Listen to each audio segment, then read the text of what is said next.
The next site that I want to talk about is Twitter. And Twitter has had huge buzz over the last year. A lot of the major media players like CNN or even NBC, Fox, they're all getting their Twitter accounts and they're putting information out there. And at the basic level, it's a service that allows people to communicate with short messages. They limit the messages to 140 characters, and the original thought process behind that was to allow people to update these Twitter accounts using their cell phones with text messages. And you can actually use your phone solely. You don't have to log into the Twitter account to submit messages. So if you're out and about and you're doing something, you want to keep people informed, you would go in, you would just put in your message up to 140 characters, send it to a special phone number that Twitter has, and it updates the website instantly. So let's say that I'm a deli. I own a deli, and I have 150 people following me on my Twitter account, and I decide, spur of the moment, I want to have a special turkey and ham sub today, half price. Definitely. I can just text it, and it goes into my. It gets sent out to those followers. That's the power there, because they're following, and they can choose whether they get updates immediately, like to their email box or even to their phone. So you may send out an update that says, oh, it's happy hour early, it's at 2, and our beers are only $1. Let's get going. They send out that message, and if you are subscribed at the level where you want an immediate response, that will come to you. Or maybe you don't want an immediate response, and you as the Twitter user, you just log in periodically and you see that. That's another route. So it's a way to put micro blasts of details and information out there. It became very powerful. Micro blasts, that's a good term. With the Iranian election, they could shut down the infrastructure for the internet there to prevent communication, but Twitter was using text-based, was using the cell networks. So anyone who could use a mobile phone, who could text, could update. So that became a very viral thing that got very popular in the news because they could still update. So it's just another way for people to stay connected and to put that word of mouth on steroids, because you're having followers. Let's say you have a core group of friends and they're all following each other on Twitter, and they are going downtown and they have lunch somewhere, or maybe they have a great experience with a dry cleaner and they say, oh, I just picked up my clothes and they were so nice to me, and wow, this is the best thing ever. People pick up on that, and people will go and ask questions, and that generates business and buzz for you. What the difference between Facebook and Twitter? It seems like with Twitter it's more follower driven. Yes. Whereas Facebook, like for Facebook, I can solicit you to be my friend on Facebook, but with Twitter I can't find followers, they find me. Is that how it works? Typically you would have people that would learn about you through other people. Right. One of the strategies you can do with Twitter is you can just go out and find people that are interested in the similar things as you, and connect with them or follow them. And then in return, they may follow you back, and that can increase your follower base. So you create followers for your place by following others? Definitely. Okay, that's a strategy. So that's a strategy to go out. One of the things I do with Score is I'm creating a Twitter following for them. So in order to do that, I go out and find all of the small business publications who have Twitter, all of the Score chapters around the country that have Twitter. I search for entrepreneurs and people who are talking about small business in their Twitter accounts and follow them. In return, they look and see who just followed me. Oh, this is Sacramento Score, they're small business counselors. I'll follow them back. So the next time we put a piece of information out there, whether it's an article or a promotion for a seminar or class that's coming up, they can see that. So you just grow that. So it's a gradual process that grows over time. You won't overnight have 1 million followers unless maybe you're a celebrity, but you just put in the effort, and over time it'll grow and become popular. I wonder if there are any statistics on what percentage of folks you follow choose to follow you.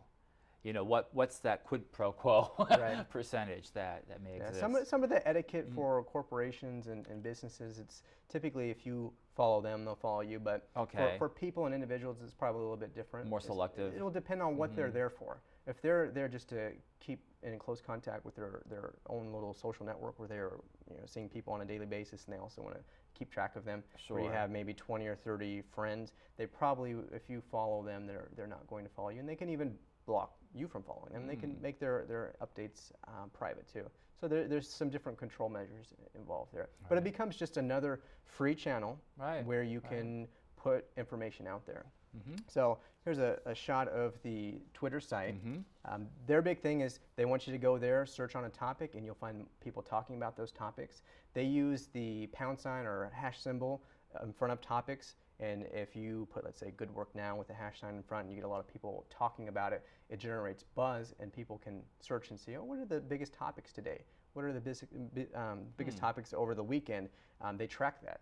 So as events unfold, if you want to hear what people are thinking about them, it becomes a great resource. But it's a free service, and for the busy business owner who, I don't have time to log in and update, just connect it to your BlackBerry or connect it to a standard mobile phone that you can send text messages to, and you can put those special sub deals out there. You can put your information for people to follow. It's more efficient than like regular email. Like I have like 150 people in my email address, and actually my email system won't let me send a message to more than 50 people at a time because it's spamming or something like that. So whereas these social media, those limitations aren't there as long as you have the followers. It's not as intrusive too, because they're choosing to follow your updates, and they're choosing to visit the site. And if you start to update every 5 minutes, and they log in and they just see all these updates from the Good Work Now show or from you personally, they may choose this is too much. They're going to choose not to follow you anymore.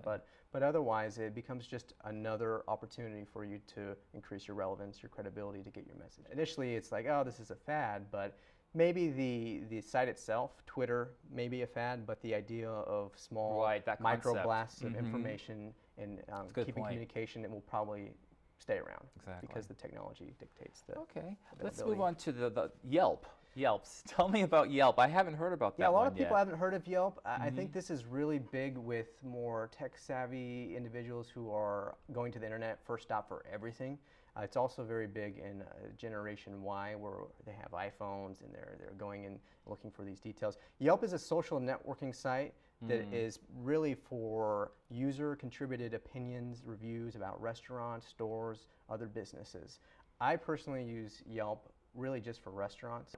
I would say if you're a small business owner, check Yelp to see if you're out there, because even if your profession is maybe contract work or plumbing, or you own a small store, or if you just have a small restaurant or coffee shop, there may be reviews out there that you don't know about, and look and see what they're saying, listen.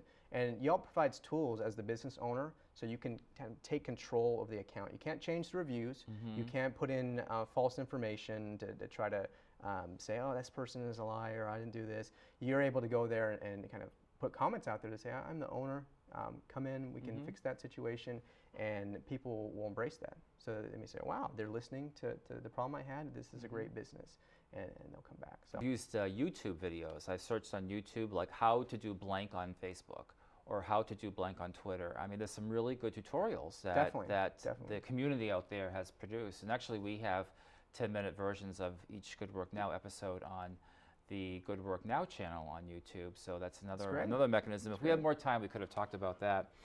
Steve, I want to thank you so much for being on Good Work Now to talk about this very growing and emergent field of internet marketing. Certainly. We're going to be putting all of Steve's slides up on the goodworknow.com website, so you can see the slides yourself and save them, print them, and they're for your use. And let me go ahead and provide some contact information if you have any questions for Steve. And his email is stephenbcraig@gmail.com.